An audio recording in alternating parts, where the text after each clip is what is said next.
selamlar. YouTube kanalıma hoş geldiniz. Ben Betül Uzunoğlu. Size bugün benden uzun zamandır istemiş olduğunuz harika bir çantanın yapılış videosuyla geldim. Ben bu tarz rafya çantalara bayılıyorum. Hem iç hacmi geniş, kullanışlı oluyor. Hem dışarıdan görüntüsü çok tatlı duruyor. Böyle bohem kombinlerle, tatillerde, elbiselerle, ketenlerle kullanabileceğiniz, hatta jeanlerle bile kullanabileceğiniz inanılmaz güzel bir çanta oldu. Yani bu çantayı öve öve bitiremem. Gerçekten kombinlerinize çok yakışıyor. Yapılışı da oldukça kolay. Ben bu çantayı astarıyla, size anlatımıyla, her şeyiyle 2 günde bitirdim. Sadece sık iğnelerle bu çantayı kolay bir şekilde örebilirsiniz. İstediğiniz boyutlarda nasıl yaparsanız videonun içinde aktarıyor olacağım. Ama bunun da çok geniş bir iç hacmi var. Hemen göstermek istiyorum. Küçük gibi göründüğüne bakmayın. Hem küçük hem kibar hem de görüyorsunuz kocaman bir içi var. Yani buna telefon, makyaj malzemeleriniz, peçete, ıslak mendil, rujunuz, her şeyiniz, cüzdanınız bu çantaya sığar. Ben şöyle bir cep yaptım. Kullanışlı olması açısından gayet de güzel oldu. İyi ki yapmışım. Tüm detayları astarda dahil videonun içinde sizlere aktarıyorum. Hemen sizlere çantamın ölçüsünü vereyim. Bu arada gördüğünüz gibi çantamın içinde hiçbir şey yok. Kullanmış olduğum ipin yapısından dolayı çantam kalıp gibi duruyor. Şekli bu şekilde kalıyor arkadaşlar. Ölçülerine gelecek olursak, dışarıdan tatlı mı tatlı, minnoş mu minnoş duran bu çantanın iç hacmi oldukça geniş. Bakalım boyutları ne kadarmış?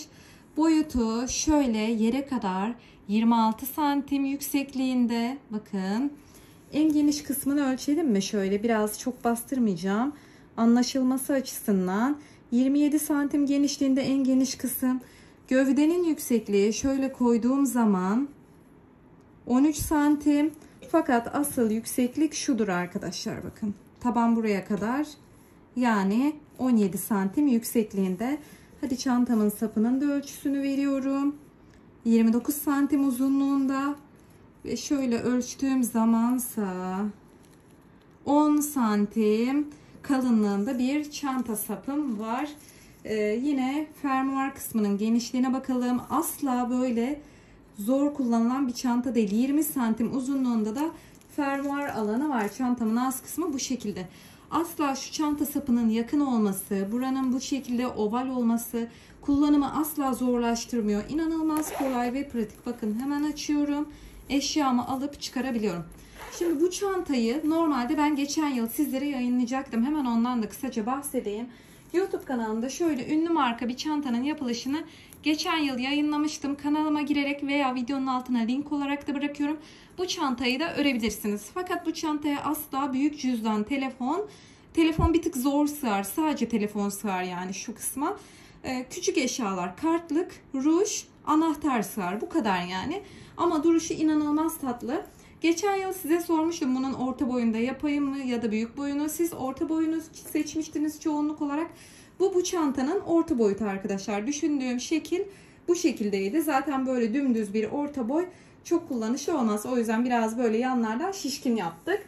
Aynı zamanda aslında ben bu çantayı geçen yıl orta boyunu çalışmıştım. Şöyle bakın. Bunu da çok seviyorum. Bakın çok salaş bir duruş oldu.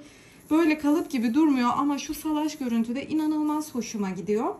Bu Gilan markanın kağıt rafyasıydı bu arada. Şimdi ben bunda geçen yıl şuralardaki köşelenmeyi görüyorsunuz. Böyle yuvarlak gidemediğim için bu çantayı sizlere anlatmayı tercih etmedim. Ama bu çantayı da çok fazla kullandım. Bütün kombinlerime uyuyor. Çok severek kullanıyorum gerçekten. Ben bunda bu şekilde yanlarda dikişler yapmıştım. Size bazı kişiler dikişleri belki birleştiremez diye bu şekilde ya da çantanın şeklini tutturamayız diye muntazam bir şekilde böyle yanlardan dikişsiz bir şekilde anlatmak istedim. Siz de örmüş olduğunuz çantaları Instagram adresim betul.fashion'a atarsanız çok mutlu olurum. Sizden hangi renkler gelecek, hangi boylar gelecek çok merak ediyorum. Hangi iplerle öreceksiniz? Merakla bekliyor olacağım. Kanalıma abone olmayı ve yorumlarınızla lütfen bana destek olmayı unutmayın. Benim için kullanmış olduğum malzemelerden bahsedeceğim. Bu boyda iç hacmi oldukça geniş, küçük görünümlü bu tatlı çanta için Tuhafiyeden markasına ait Fold Elite rafya ipinden kullanacağım. İpi gerçekten çok sevdim. Bu şekilde kalıp gibi duran bir rafya istiyorsanız Bu iplerden bu çanta boyutu için 3 yumak almanız yeterli. 3. yumaktan bu kadar artıyor. 50 gram ağırlığında, 65 metre uzunluğundaymış. İnanılmaz kaliteli bir ip. Asla böyle çabuk, kolay kopacak, kolay deforme olacak bir kağıt rafya değil. Kağıt rafya örenler bilir. Genelde çabuk kopar, ezilir, deforme olur. Bu ip gördüğünüz gibi taş gibi duruyor kağıt rafya olmasına rağmen. 3 yumak almanız yeterli, bu kadar artıyor dedik. Kullanmış olduğum tığ numarası da 4 milimetre tığ kullanacağım. 3,5, 3,75 veya 4-4,25 milimetre tığlar kullanabilirsiniz. Elinizi oldukça salaş tutun ki bu tarz salaş bir çantanız olsun. Şimdi bu iple bu çantayı başka hangi iplerle örebilirim derseniz, evinizde varsa bu şekilde çile kağıt iple örebilirsiniz. Fakat tek kat öreceğiniz çile kağıt iple bu çanta çok daha küçük bir çantaya sebep olacaktır. Bu yüzden bu tarz ipleri 2 kat kullanarak örerseniz aynı boyutu yakalarsınız.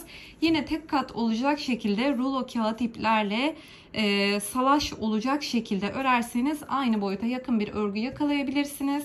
Yine bir tık kalın rafya ipin şu kalınlığında aynı bu görüntüyü, tokluğu verecek polyester makrome veya ince polyester makrome, pamuk makromeniz varsa 2 kat tutarak örebilirsiniz. Birçok iple bu çantayı örebilirsiniz. Hepsiyle muntazam ve muazzam olacak, emin olabilirsiniz. Ve YouTube kanalımda yine videolar kısmına girerseniz onlarca rafya ip, kağıt ip çanta videoları, ünlü marka çanta videoları mevcut. Kanalımı ziyaret etmenizi isterim. Kanalıma abone olarak yorumlarınızla destek olmayı unutmayın. Şimdi örgü tekniğine geçebiliriz. Şimdi bu çantam çok sevildi. Ben bu çantayı örerken bu şekilde 2 parça ördüm. Yanlardan birleştirdim. Ya o kadar güzel bir çanta ki bu ara yaz kombinlerimde sürekli bu çantamı kullanıyorum. Bakın ne astarı var, ne fermuarı var, ne çıt çıdı var. İçine dolduruyorum eşyalarımı. Zaten şu şekilde eşyalar dolduktan sonra sarkıyor. Ağız kısmını da şu şekilde elimle düzeltiyorum. Böyle çantamı alarak gidiyorum. O kadar kullanışlı ki size anlatamam. İç hacmi oldukça geniş. Sadece bu çantayı anlatmamamın sebebi şu: çantamın tabanı yuvarlak giderken şurada bir sivrelme olmuş. Bunu yaşamamak adına ben bu şekilde 2 parçalı değil de çantayı tam bir bütün halinde tek parça olarak anlatacağım. Yani bu şekilde dikişlere vesaire gerek kalmayacak. Tek parça halinde bu çantayı öreceğiz. Şimdi bu çantanın tabanını örmek için bakın ben şuraya kadar bir taban yapmışım. Buraya kadar artırmalarla bir taban örmek için şöyle, yani şu kadar uzunlukta bittiği halde bir tabanım var. Bakın şu uzunlukta diyelim. Bu uzunlukta bir tabanı bu genişlikte örmek için yani şöyle 10 tane falan zincir çekeceğim. Çok değil. Daha sonra tabanımı bu seviyeye kadar büyüteceğim. Dediğim gibi daha fazla, daha büyük boyutlarda çanta örmek için daha fazla zincir çekip daha yuvarlak yapıp daha yukarıya geniş bir şekilde dönebilirsiniz. Şimdi ipimizi alalım. Bu çantanın boyutlarına yakın örmeye çalışacağım. Orta boy. Güzel bir çanta. Gayet kullanışlı. İpimizi parmağımızla doluyoruz. 4 milimetre tığım var. Şu şekilde ikiye katladığım kısa olan ip altta kalıyor. Tığımı içinden geçirdim ve ilmek çıkardım. Burayı iyice sıktım. Bu arada bu rafya ip kolay kolay da kopmuyor. Bilginiz olsun. Gayet sağlam bir rafya. Şimdi örmeye başlıyorum. Elim ne çok sıkı ne çok gevşek. Gördüğünüz gibi bu tarz salaş durması için şöyle yakından da göstereyim. Gayet elimi geniş tutmuşum. Şimdi birkaç tane zincir çekerek başlayacağım.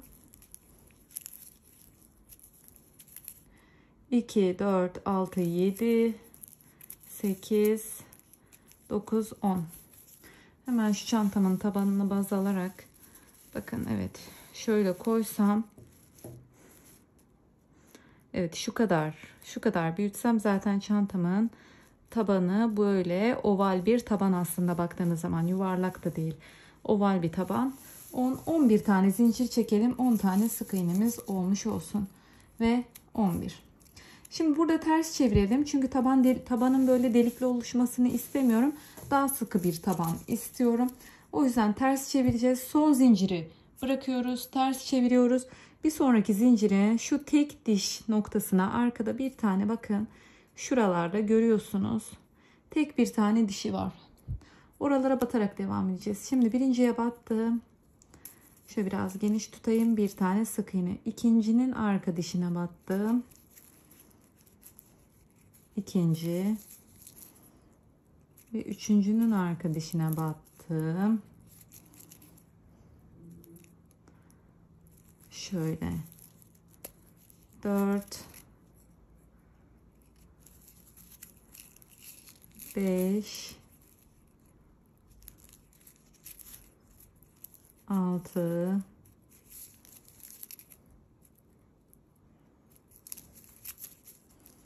7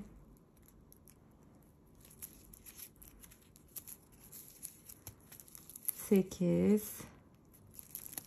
ve 9 tane sık iğne yaptım. Şöyle bir elimizde düzeltelim.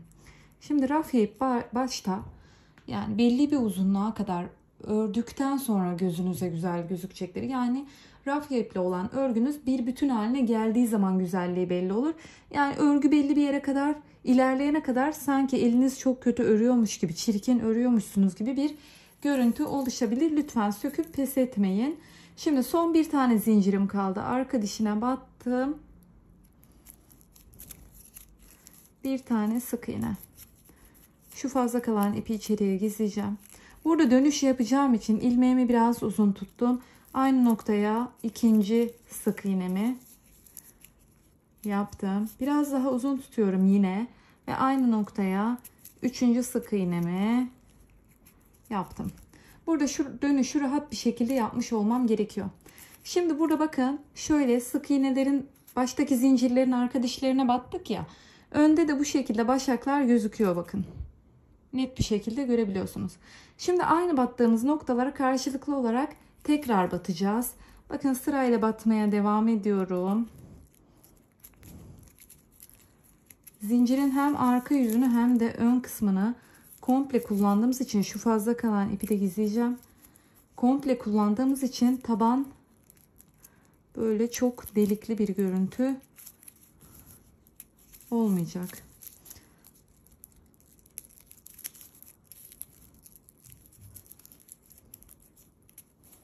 Buraları atlatalım, işimiz daha kolay.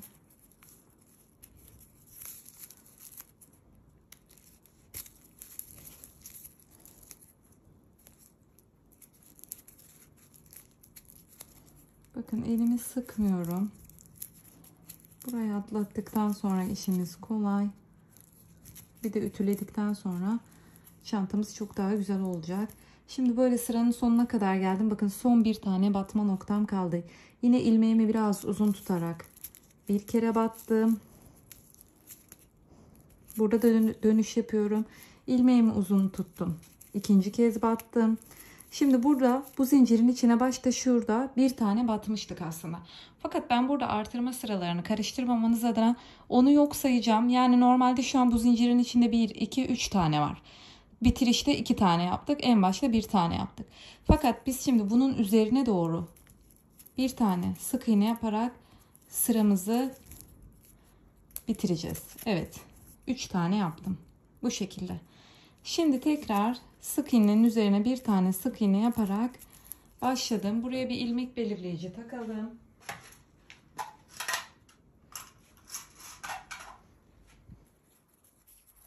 Şöyle. Başlangıç ve bitiş noktasını bilmemiz gerekiyor.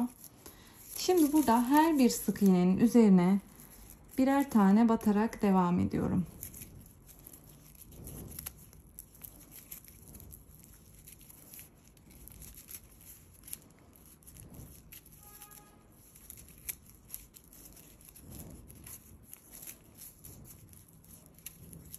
Şimdi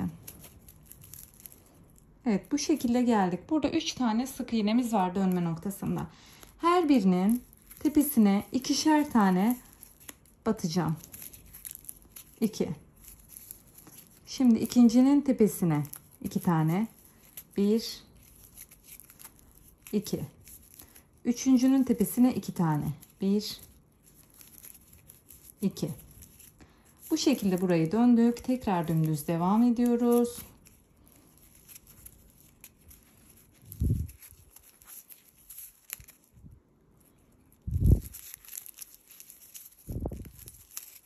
Bakın artık çok daha rahat örüyorum. Tok bir rafya, gayet güzel. Sevdim gayet. Şimdi buradaki dönme noktasındaki 3 tane sık iğnenin olduğu noktaya kadar geldik gördüğünüz gibi.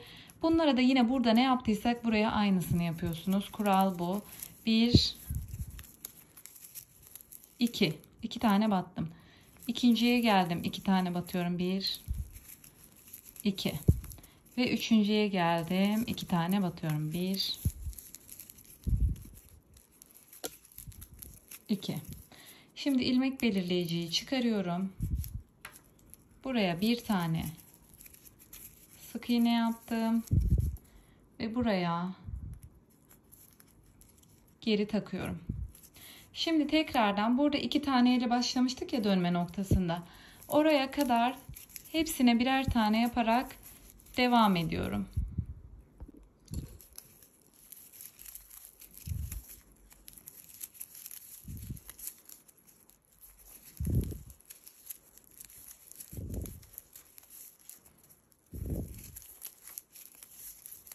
Şimdi burada bakın 2 tane aynı noktaya batmış olduğum artırma noktasına kadar geldim. Şöyle elimizle esnetelim, mutlaka düzeltelim. Bunu şu şekilde büyüteceğim bakın. Şimdi burada bazı tel tokalara daha sonra karıştırmamak adına ihtiyacımız olacak. Şimdi burada ilk sık iğnenin tepesine bir tane sık iğne yaptım. Ve o noktaya artırmanın başlayacağının belli olması için bir tane toka taktım. Şimdi aynı noktaya bir tane daha yapıyorum. Bir tane çiftle başladım. Buraya bir tane tek yapıyorum. Buraya bir tane çift yapıyorum sıradaki yere. Buraya bir tane tek. Buraya bir tane çift. Bakın aslında son ikili noktadayım gördüğünüz gibi. Ve bir tane tek yaparak buraya da tel toka takıyorum. Bakın bir çiftle başladım. Bir tek, bir çift, bir tek, bir çift, bir tekle bitirdim. Şimdi aynı şekilde buradaki çifte kadar örmeye devam edeceğim.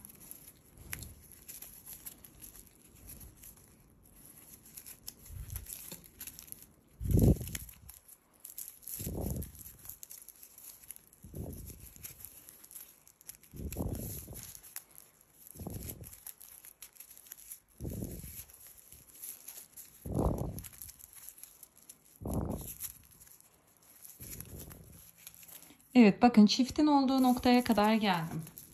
Şimdi tekrardan bir çift yapıyorum. Birinciyi yaptım. Tokamı taktım. Ve bir tane daha aynı noktaya yaptım. Şimdi bir tek. Şimdi bir çift. 1 2. Şimdi bir tek. Şimdi bir çift. Şimdi bir tek. Evet, bu şekilde bitirdik. Şimdi ilmek belirleyicimizi çıkaralım. Yeni sıramıza geçelim. Bu arada buraya da tel toka takıyoruz bakın. Burası sıramızın, artırmamızın bittiği yer. Burada sıramızın başladığı yer.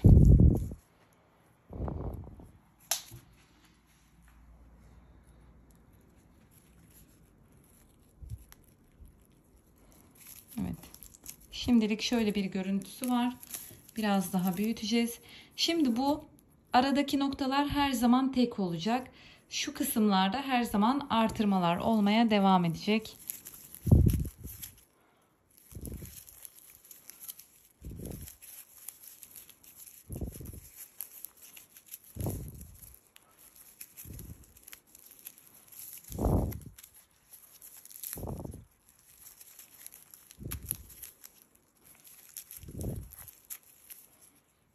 Bunu çıkaralım. Şimdi tekrar yeni artırmaya başlayacağız. Bir tane tekle başlıyorum. Tokamızı takıyoruz. Şimdi bir tane de yan taraftakine tek yapıyorum. Yani 2 tane tekle başladım. 2 tek. Şimdi bir çift yapıyorum. Şimdi 2 tek yapıyorum. Şimdi bir çift. Şimdi de 2 tekle devam. 1 2. Şimdi tokamın olduğu yere bir çift yaparak artırma noktamı bitiriyorum. Ve tokamızı taktık. Şimdi bu ara kısımda her birine birer tane. Bu ara kısmında birer tane olacak şekilde geçtim. Tokamı çıkarıyorum ve buraya bir tane tek yapıp tokamı geri takıyorum. Bir tek, bir tane de yan taraftakine tekrar tek. 2 tekle başladım. Bir çift yapıyorum. 2 tek yapıyorum.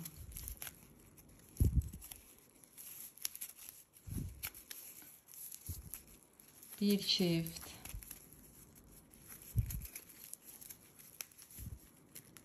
İki tek. Şimdi tokamı çıkarıyorum. Buraya da bir çift. Bu şekilde sıramı bitirdim. Tekrar şunu takmama gerek yok. Zaten bitiş burada ya. Hemen artırmanın bittiği bir sonraki yer bitiş olmuş oluyor. O yüzden bu diğer tokamı takmama gerek yok. Şöyle yeni sıraya geçişimizi yaptık. Tokamızı takalım. Şimdi tekrardan aradaki kısımları birer tane geçiyorum. Aradaki kısımları geçtim. Tokamı çıkarıyorum. Buraya bir tane tek yapıyorum ve tokamızı takıyoruz. Şimdi sıradakine bir çift yapıyorum.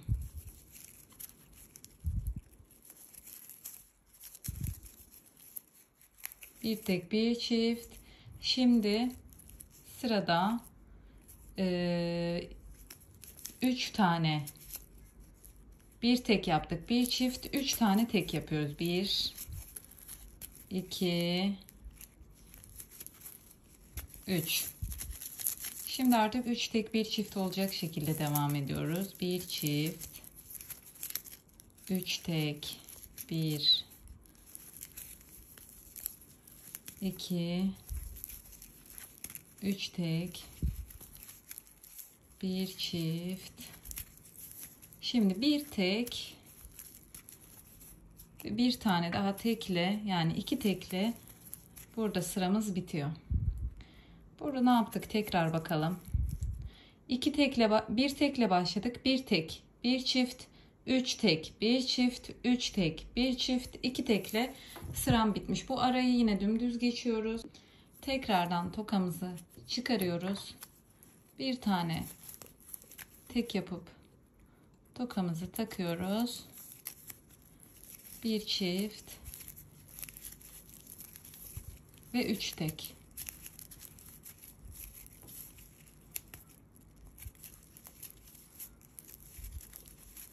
Şimdi bir çift. Şimdi 3 tek.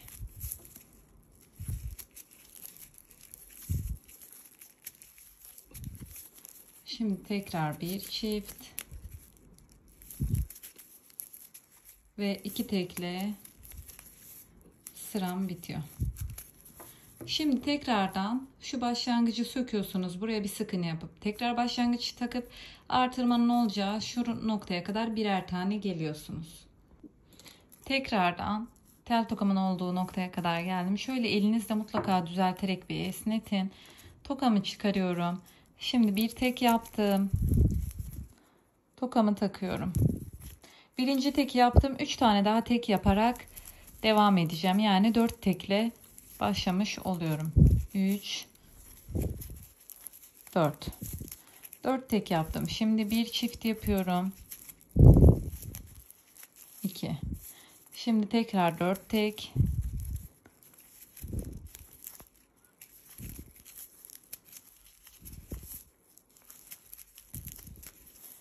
Şimdi bir çift ve 4 tek, 3 4 tek yaptım. Tokamın olduğu yere de bir çift ve sonuncuya tokamızı takıyoruz. Şimdi tekrardan dümdüz devam.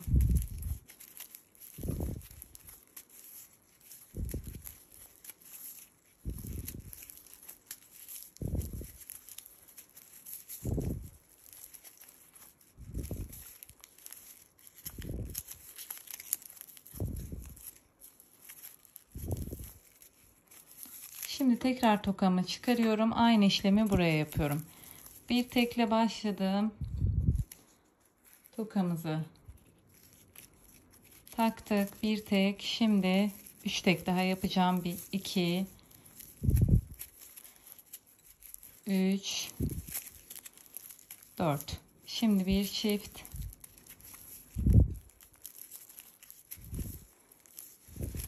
Dört tek.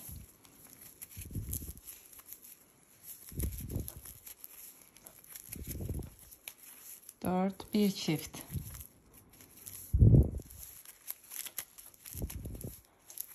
Dört tek.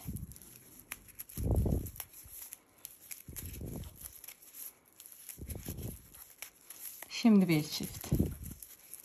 Ve sıramızı bitirdik. Şöyle bir el ütüsü yaparak şöyle esneterek bir düzeltelim.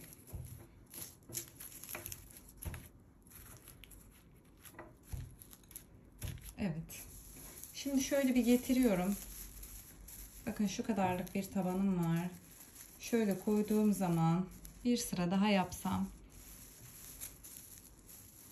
Hatta tam gibi şu an. Tam şu an başka bu kadar yoğun artırmalar yapmayacağız. Şimdi aynı şekilde bunu her zaman taşımaya devam edeceğiz. Tekrardan burayı dümdüz geçelim. Bu tel toka değil de şu orta noktaya kadar gelelim. Şuradan başlayıp hepsine birer tane yaparak orta noktaya kadar geliyoruz. Şimdi bakın tam size söylediğim orta noktaya kadar geldim. Buraya sadece tek bir noktaya, tam ortada kalan kısma 2 tane yapıyorum. Yani tek bir tane artırma yaptım. Şimdi hepsine birer tane batmak üzere devam edeceğim.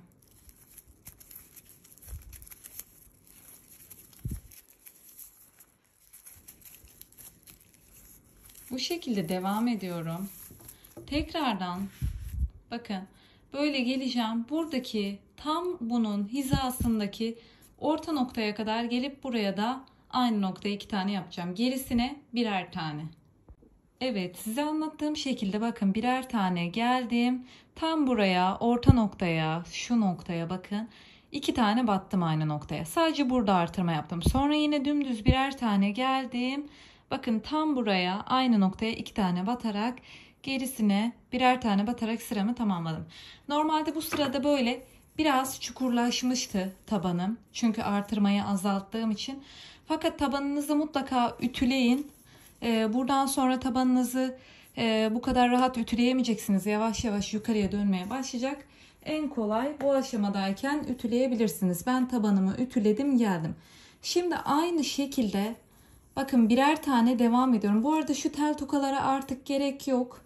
Şu başlangıç ve bitiş noktası kalsın yeterli.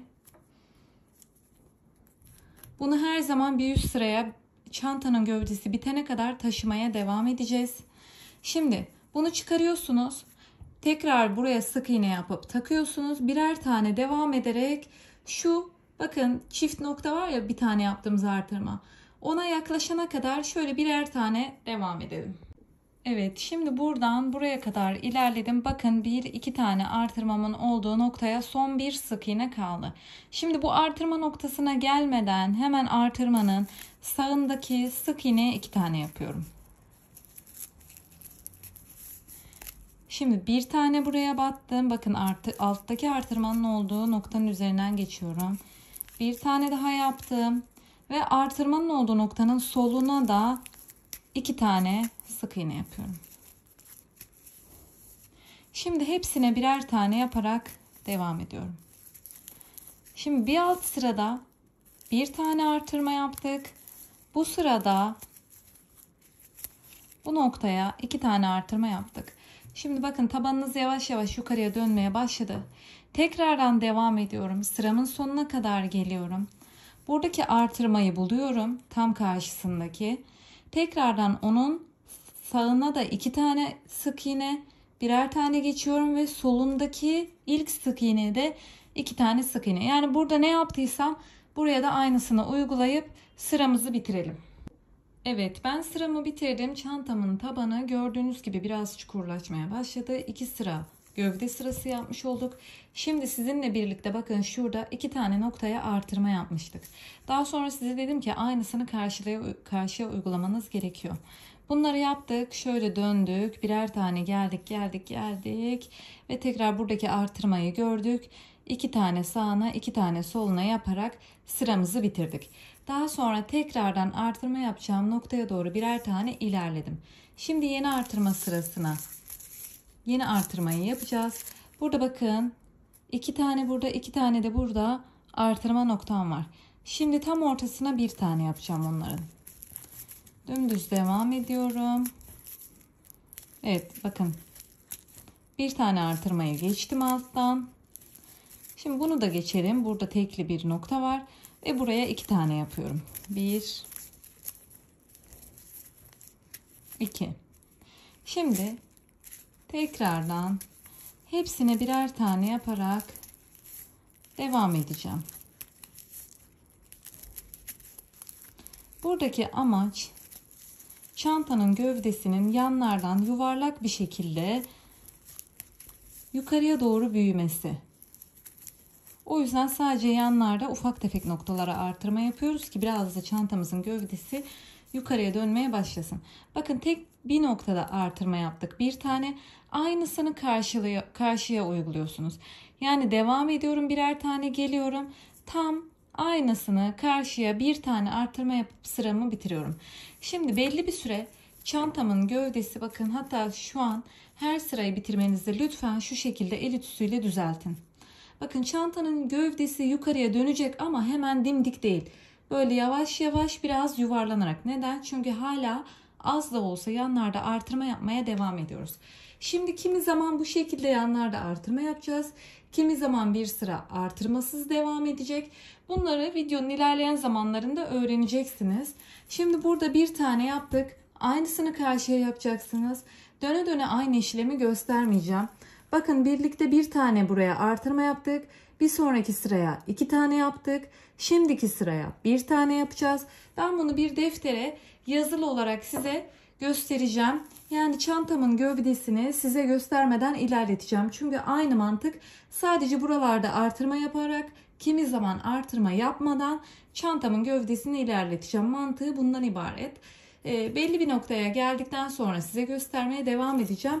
Bu artırmaları da söylediğim gibi yazılı bir şekilde sizlere göstereceğim ve sizin de aynı şekilde yapmanızı isteyeceğim.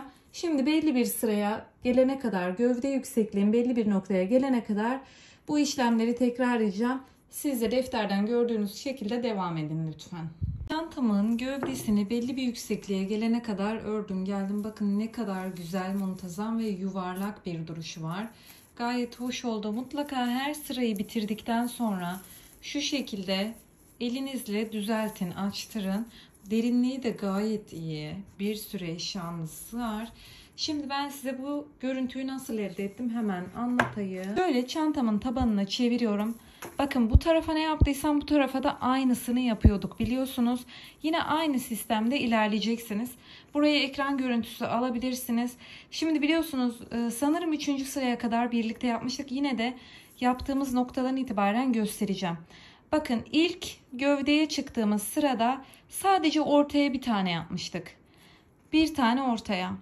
Bir üst sırada ikincide 2 tane artırma yapmıştık. Hani bir sağ kenarına bir sol kenarına. Bunu da birlikte yapmıştık. Daha sonra 3. sırada sadece ortada bir tane. Onu da burada görüyorsunuz. Daha sonra 4. sıradan itibaren sanırım herkesin kendisinin yapmasını istedim. Şimdi 4. sırada 3 tane yapmışım bakın. 3. sırada 1 tane. 4. sıraya geliyorum, sayıyorum bakın. 1, 2, 3 tane. Böyle dağıtarak artırma yapmışım. 5. sırada 2 tane yapmışım. Geliyorum 5. sıraya, yine dengeli bir şekilde sağ kenara ve sol kenara 2 tane yapmışım. Daha sonra 6. ve 7. sırada 6, 7. Hiçbir şekilde artırma yok. 8. sırada 2 tane yapmışım. Ama aradaki uzun çizgi oldukça kenarlarda kaldığını gösteriyor. Bakın şöyle dönüyorum. Burada. Bakın bir üst sıraya atlamışım yanlışlıkla. Bir tane 8. sırada buradaki kenarda. Araya uzun bir çizgi çekmişim. Yani biraz daha bakın tabanımın çapraz kenarlarına kalmış. Bir tanesi burada bayağı bir uzatmışım. Daha sonra yine tabanımın çapraz kenarına da ikinci artırmamı yapmışım. Bu şekilde şu arada, yani tabanımın tam dönme noktasında bu arada bu artırmaları yapıp geldim. Daha sonra 8. sırada da artırma yaptıktan sonra geri kalan hiçbir sırada artırma yapmadım. Dümdüz döne döne çıkıyorsunuz. Söylediğim gibi bu kenara ne işlem yaptıysanız bu kenara da aynı işlemi yaparak sırayı bitiriyorsunuz. Ve daha sonra dümdüz yukarıya doğru çıktığım zaten şuradan belli oluyor bakın. Burada tabanım biraz açılmış, gövdem biraz açılmış, pardon. Gövde yüksekliğim eğimli bir şekilde gitmiş. Daha sonra dümdüz yukarıya çıkmışım, fark ettiyseniz. Şimdi buraya kadar ben fold ipinden 2 yumak kullandım. 2. yumağım bitti. Hazır burada 3. yumağı eklemeyi de göstereyim size.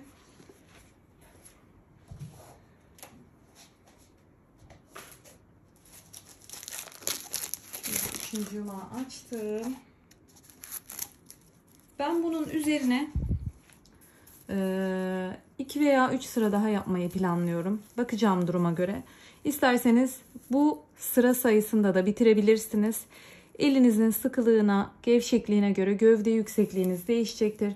Ben şöyle çantamı bir koyayım. Kaç santim yüksekliğe geliyor size göstereyim.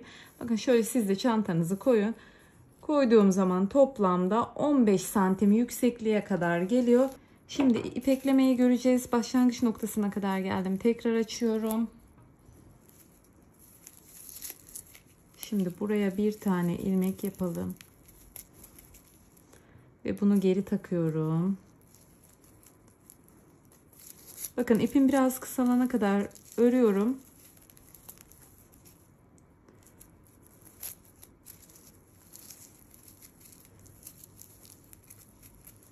Evet, şu kısalık benim için yeterli. Şimdi yeni ipi parmağıma doluyorum.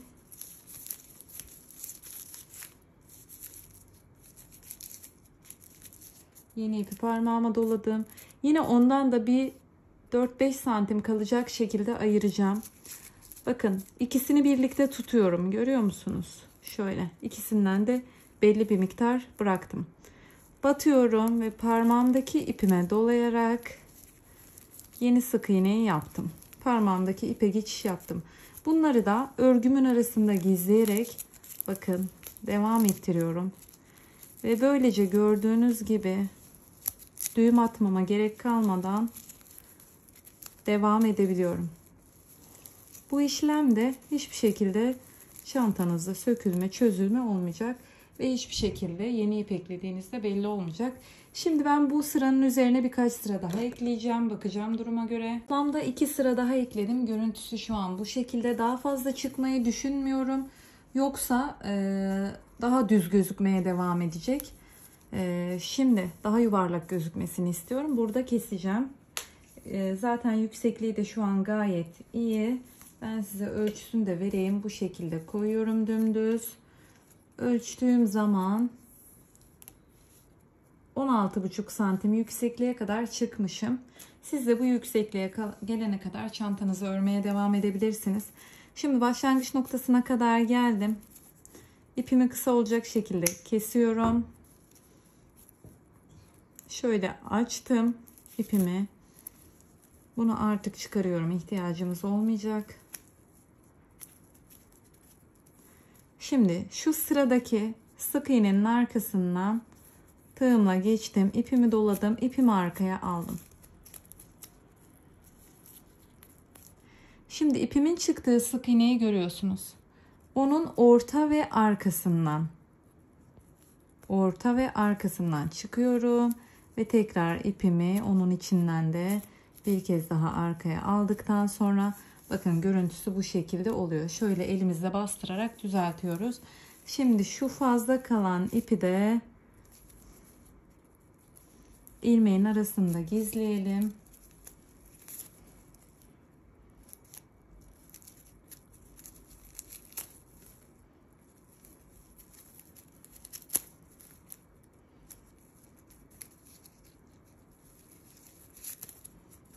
Evet, ipimizi kesebiliriz. Evet, gayet güzel oldu bakın. Yüz yuvarlak. Şimdi şöyle biraz el ütüsü yaparak düzeltiyorum. Sırada örgümü ütüleyip geleceğim.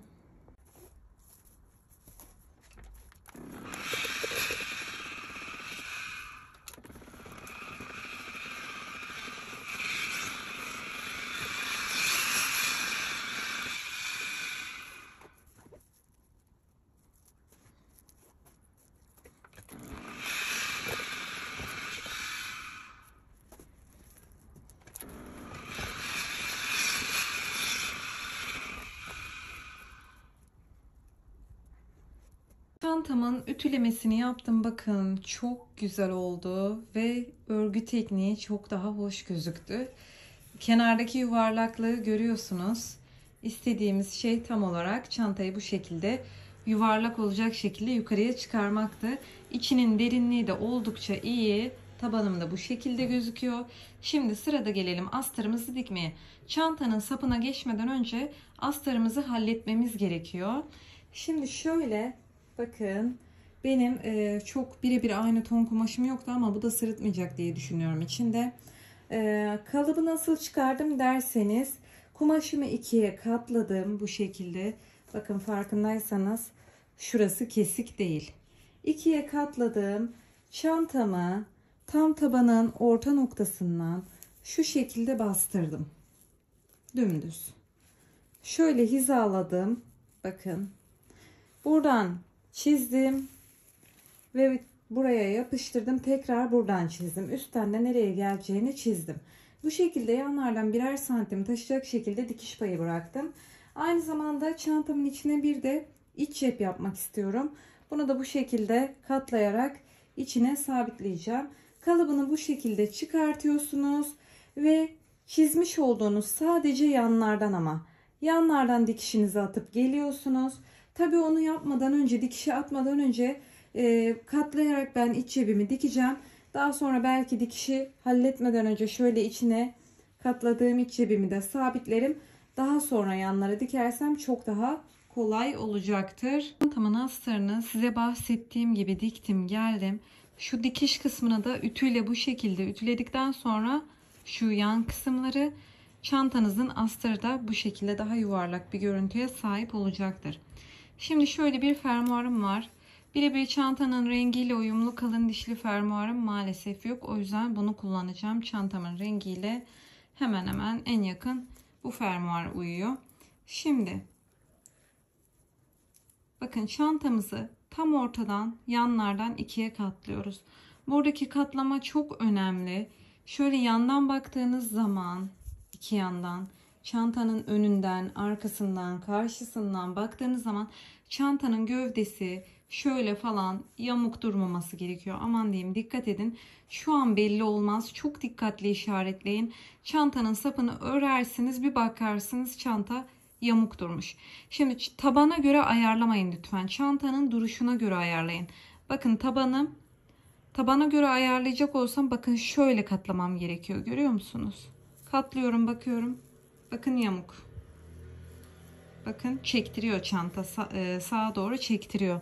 Ama ben çantamın gövdesinin duruşuna göre katlama yapmak durumundayım. Şimdi burayı geçtiysek şöyle bakın. Bir fermuarım var. Bunu nasıl dikeceğim konusunda çok kararsızım açıkçası. Çünkü önce bunu dikmem gerekiyor. Sonra astarı sabitlemem gerekiyor ki bunun üzerine sabitlemem gerekiyor yani astarımı.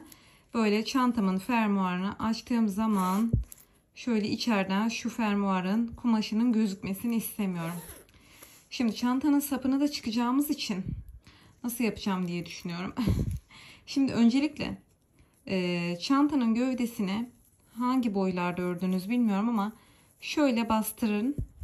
Bakın çantanızın sapını artık nereden, kaç tane sık iğneden ayarlayacaksanız tahmini göz kararı ayarlamanız gerekiyor. Benim tahminim 6-6 ayarlamak niyetindeyim şu an. Mesela bakalım. Tokam düştü. 1, 2, 3, 4, 5, 6 buradan. 1, 2, 3, 4, 5, 6 buradan. Yani 2, 4, 6 şöyle. 2, 4, 6.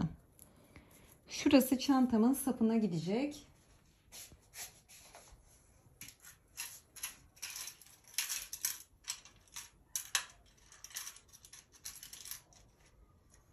Aynı şekilde karşı tarafı da saymam gerekiyor. Bakın 2, 4, 6 tane gidecek. Çantanızın boyutuna göre bu sık iğne aralığını daha fazla artırabilirsiniz. 2, 4, 6, 2, 4, 6. Buradan da şurası. Yani şöyle bastırıyorum bakın. Bastırdım. Şu şekilde. Yani fermuarın kaplayacağı alan şu kısım. Burası çantamın sapı olacak. Şu an bu şekilde bir planlamam var. O yüzden fermuarı uzatarak dikeceğim ama fermuarı dikerken dikişimi buralara dikiş değmeyecek. Sadece şu orta kısımlara dikiş değecek.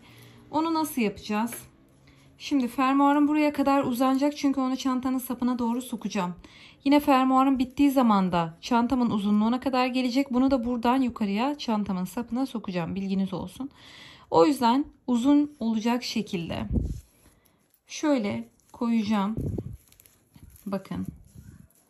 Şöyle. Dikişimi buraya hiç değdirmeyeceğim. Sadece şu ara kısma dikiş atacağım. Şu kısmı. Ve daha sonra karşı tarafa dikiş atacağım.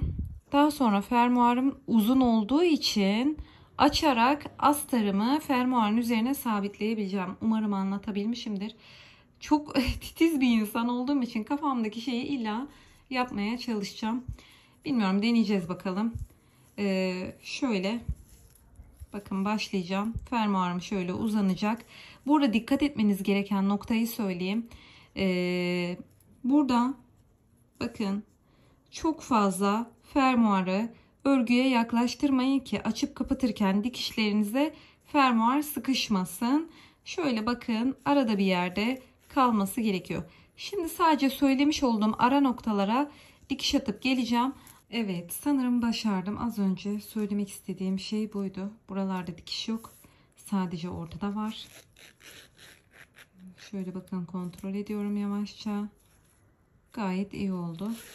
Kapatalım. Tabi bildiğiniz daha kolay bir teknik varsa lütfen bildiğiniz kolay tekniğe gidin. Ben kendimce bir şeyler yapıp sizlere de aktarmaya çalışıyorum. Şimdi fermuarımı rahatça açacağım ve içine astarımızı yerleştireceğiz.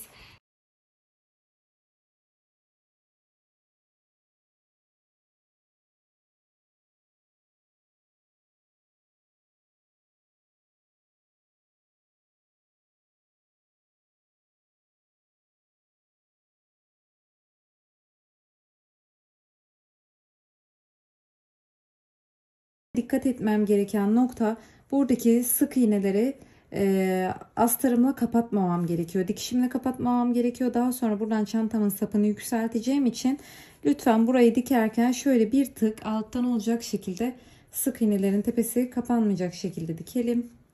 Astarlarımı kendi dikiş makinemde dikiyorum. Şöyle makinemin modelini göstereyim. Singer M3335. Bütün astarlarımı Bu makineyle dikebiliyorum ve çantama, kağıt ip çantalara sabitleyebiliyorum. İğnemin kırılmasında başta tecrübesiz ve bilgisiz olduğum için biraz sorunlar yaşadım. Dikişte çok profesyonel değilim zaten. Kendi deneyimlerimle, araştırmalarımla bir şekilde öğrenmeye çalışıyorum. O yüzden size makinenin ayarını da söyleyeyim. Bu da çok soruluyor. Ben birazdan göstereceğim zaten. Çantaya sabitledim astarımı dikiş makinesinde. Elle dikmeye kalksam 40 dakikamı, 1 saatimi alır, hatta daha fazla belki. Makinede 10 dakikada hallettim. 4 numara tansiyon ayarı, dikiş aralığı da 3 numara. Makinemin iğnesi de 18 numara. 16 numara kullandığım zaman bu ayarda yine kırıyor. Ama 18 numara asla kırmadı. Şimdi göstereceğim. Önce size bahsettiğim ayarla tam da anlatmak istediğim astarımı diktim. Şöyle göstereyim.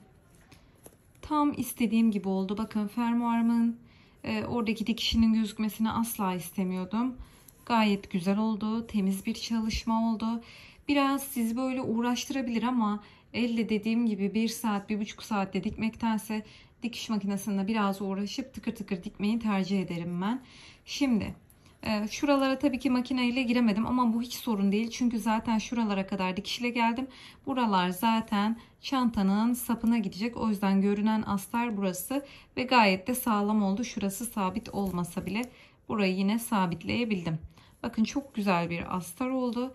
Şimdi şu şekilde kapatıyorum. Gayet de düzgün kapat. Gelelim çantamızın sapını yapmaya. 6 ilmek ayırmıştım. Söylediğim gibi eğer çantanız daha büyükse buradaki ilmek sayısını 10'a da çıkarabilirsiniz. Daha sonra yukarıya doğru ilmek eksilterek de azaltarak da bir bitiş yapabilirsiniz. Tamamen size kalmış. Şimdi bir tane ilmek oluşturdum. Bakın burada tokaları takmışım ama fermuarımın duruşuna göre bakın biraz yanlara kayıyor. Fermuarımın duruşuna göre başlayacağım. Dıştan başlayacağım. Benden tarafa bakan. Şimdi bir sayalım. 2, 4, 6, 2, 4, 6. Yani 2, 4, 6. Evet, şuradan başlayacağım. Şuradakini de bitireceğim. O yüzden şöyle batıyorum. İpinizi kırmamaya dikkat edin. İlmeğimi aldım arkadan. Bir tane zincir çekerek ilmek oluşturdum. Fermuarımı bir tık geri açabilirim. Şimdi buraya bir tane sık iğne yapıyorum. Şimdi diğerine yapıyorum. Bu arada yaparken şu fazla ipi de içinde gizlemem gerekiyor. Evet. İkinci sık iğne. Yine ölçünüz tıpkı alttaki gibi olsun lütfen. Şimdi 3, 4, 5, şunu çıkaralım. 6, 7, şöyle 8, 9, 10, 11 ve 12.'yi de yaptım. Evet, şu an 12 tane sık iğne yaptım. Buradan direkt spiral bir şekilde döne döne yukarıya doğru gideceğiz. Yani şöyle çeviriyorum yine. Hiçbir zincir vesaire çekmeden burada yapmış olduğum ilk sık iğnenin tepesine batacağım. Tabi bu ilk sık iğneyi biraz fazla sık yapmışım. Battım. Şimdi ikinci sıranın ilk adımına geçtim. Şimdi sırayla dolaşmaya devam ediyorum. Her birinin tepesine birer tane batıyorum. Bakın her sırada 12 tane sık iğne bitirmiş olacaksınız. Bir eksik veya bir fazla yapmanız dönerken çantanızın sapının orantısız gözükmesine sebep olur.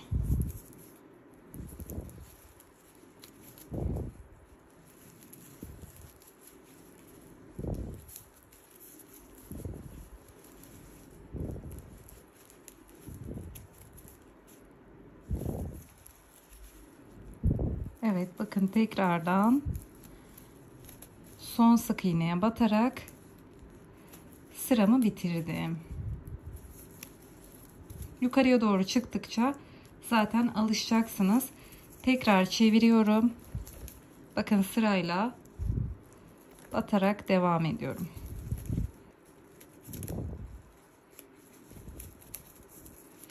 Bu şekilde belli bir uzunluğa kadar burayı örüp geleceğim.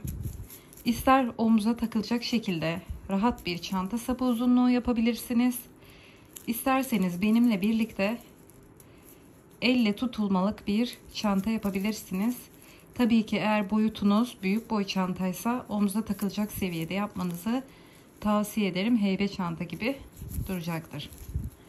Bakın teknik bundan ibaret. Döne döne istediğim uzunluğa gelene kadar örmeye devam edeceğim. Evet, belli bir uzunluğa kadar örgümü tamamladım. Santim olarak size ne kadara geliyor şöyle göstereyim. Toplamda 17 santim uzunluğunda örmüşüm. Söylediğim gibi sizin kullanımınıza bağlı. Ben yuvarlak bir çanta istediğim için ördükçe şu şekilde baktım. Fermuar böyle bastıracak. Diğer çanta sapı da buradan bu şekilde gelse yuvarlak bir çanta elde ederim diye düşündüm. Hatta şu sırayı biraz fazla ilerletmişim. Çünkü şurada başlamıştı hatırlıyorsanız. Onun hizasında şunu da söksem tam olacak. Şimdi sırada ipimizi keseceğiz. Ya bu ip gerçekten inanılmaz sağlam çıktı. Ben bu ipin asla kopacağını düşünmüyorum kullanırken. İlmeğimi açıyorum. Ve diğer sıradaki sık iğnenin arkasından batıyorum, öne çıkıyorum. İpimi taşıdım. Daha sonra şu ipimin çıktığı ilk sık iğnenin arka ortasından bakın. Tıpkı daha önce de yaptığımız gibi arka ortasından battım. İpimi tekrar oradan arkaya taşıdım. Burada amaç şöyle bir bitiş elde etmek. Şimdi bu bir dursun. Çünkü bunu daha sonra örgünün içinde zaten bu şey olacak. Kendiliğinden sabitlenecek. Şimdi aynı işlemi diğer tarafa yapıyorum. Ne yapıyoruz? Dıştan başladığımız için buradan başlayamam. Buradan başlayamam. Şöyle çevirmem gerekiyor. Dıştan örmem lazım. Örgümün yönünün düz gözükmesi için. Bu arada şuradaki fermuarımın arta kalanını ördükçe şuraya soktum. Bu yüzden buradan kapandığı zaman bakın sarkan bir fermuar yok. Şimdi bunu da şöyle bir bastıralım. Biraz yükselttikten sonra örgümü, daha sonra bunu da şu şekilde yukarıya doğru ittireceğim. Bilginiz olsun. Şimdi burada bir bakalım. Şuradan sayacağım 2, 4, 6. Şuradan başlasam. Bu da 2, 4, 6. Tam hizasına geliyor. Evet. Şimdi şu tokamızı çıkaralım. Kameram çok yukarıda. Evet. Tekrardan ilmek oluşturacağım. Şurayı unutmamak adına tutayım. Şöyle ilmeğimi oluşturdum hemen. Şuydu. 2, 4, 6, 8, 10, 12. Evet. Şöyle battım hemen arkadan. Zincir çektim. Tekrar aynı noktaya batıp arkada fazla kalan ipimi de gizleyerek bir tane sık iğne. Yanından itibaren ipimi de gizleyerek devam ediyorum.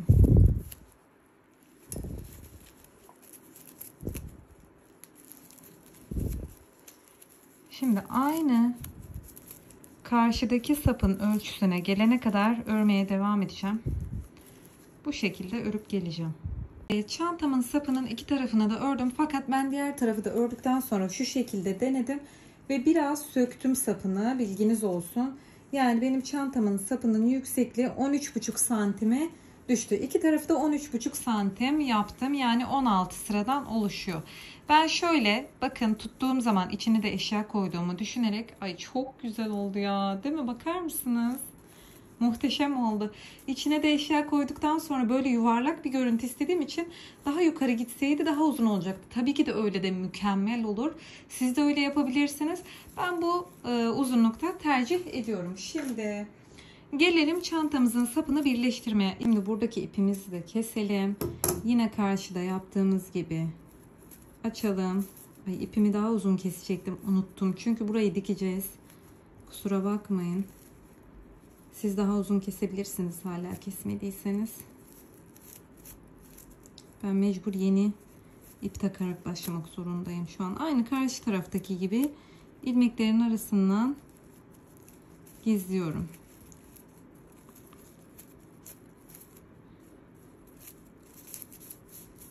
Evet. Şu şekilde birleştirmesini yapacağım. Şöyle birleşmesi gerekiyor. Şimdi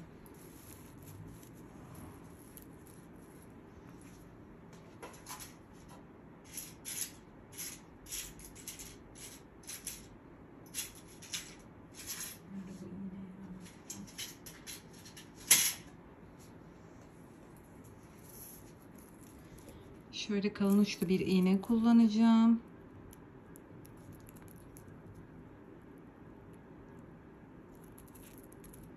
Plastik iğneler de kullanabilirsiniz. Bu kadar yeterli zaten. Şimdi şöyle çantamın sapı, bakın aynı ilmekleri aynı hizaya gelecek şekilde dikmem gerekiyor. Yoksa şöyle bir yamukluk vesaire istemiyorum. Daha uzun yaptıysanız sapını şöyle kıvırarak da dikebilirsiniz. İnanılmaz güzel modeller çıkıyor ortaya. Şimdi ben bu şekilde dikeceğim. Şöyle üstten bakın sık iğnenin ortasından batıyorum. İpimizi bağlayıp fazla kalan ipimizi içine sokacağız. Evet, şuradan başlayacağım. Tam karşısındaki sık iğnenin arasına batıyorum.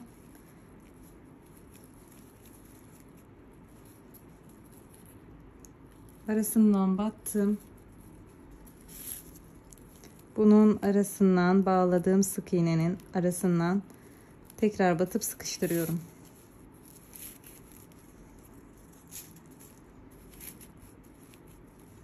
Şimdi sırayla devam ediyorum bakın.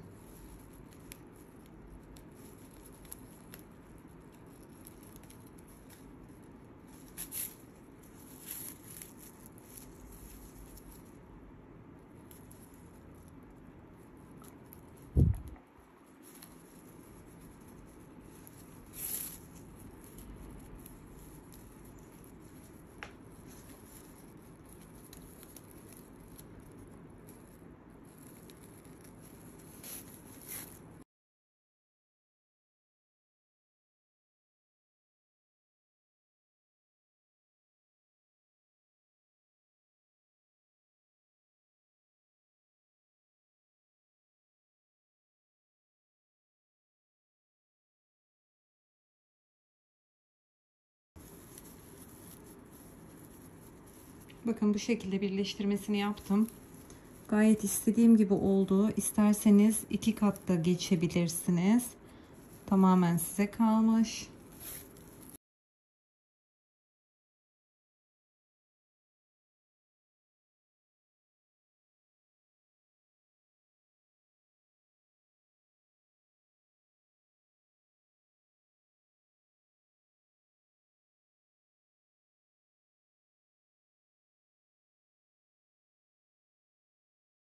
İki kat diktim.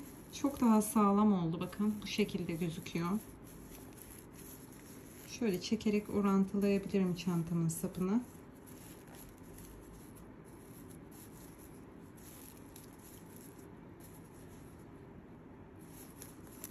Şimdi burada aralardan batarak sabitlemeye çalışacağım. Biraz alta kalsın ki üstten bakınca gözükmesin sabitlediğim yer. İçte yürütüyorum böyle.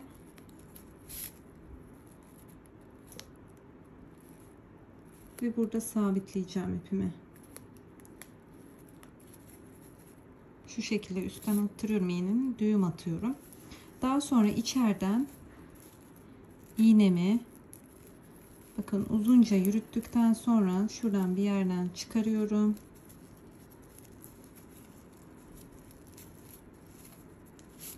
Evet, şimdi ipimi kesebilirim. Evet. Çantamızın örgüsünü tamamladık. Gayet tatlı oldu. Bakın bu şekilde gözüküyor şu an.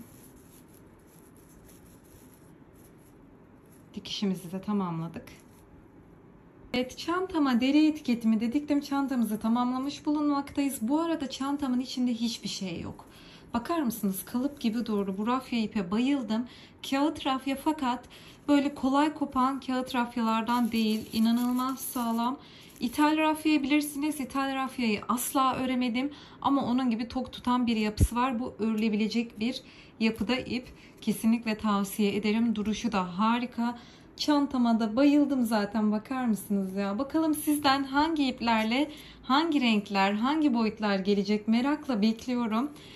Biliyorsunuz YouTube kanalımda videolar kısmında onlarca rafya çanta, kağıt ip çanta, ünlü marka çanta videoları mevcut. Kanalımı da ziyaret etmeyi ve abone olarak yorumlarınızla bana destek olmayı unutmayın. Görüşürüz. Sevgiyle kalın.